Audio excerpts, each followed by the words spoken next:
White House dinner for Australia offers comfort food, instrumental. Washington, AP, with a menu of comforting food and instrumental sounds rather than dance party music.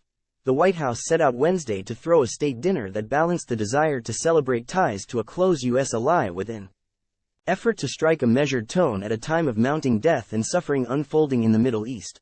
Up to 350 guests had returned RSVPs and claimed seats for the fourth White House state dinner of President Joe Biden's term, this one honoring Australian Prime Minister Anthony Albanese. Time equals 400 ms, greater than the B-52s, an American new wave band, had originally been lined up to entertain guests after dinner. But First Lady Jill Biden said the White House made a few adjustments to the entertainment at a time when so many are facing sorrow and pain. She made no direct reference to the Israel-Hamas war sparked by the militant group's surprise October 7 attack on southern Israel, or Russia's continued aggression against Ukraine. Guests now will no longer rock out to B-52's hits like Love Shack and Rome. Instead, U.S. military bands will provide instrumental tunes while B-52 band members attend the dinner as guests, for dinner courses of farro and roasted beet salad, butternut squash soup and sarsaparilla braised short ribs. Dessert will be hazelnut and chocolate mousse cake with creme fraiche ice cream.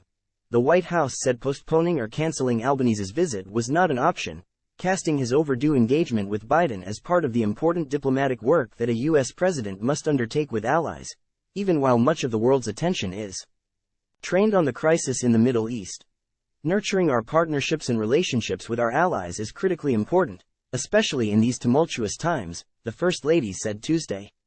Food is comforting, reassuring and healing, and we hope that this dinner provides a little of that as well.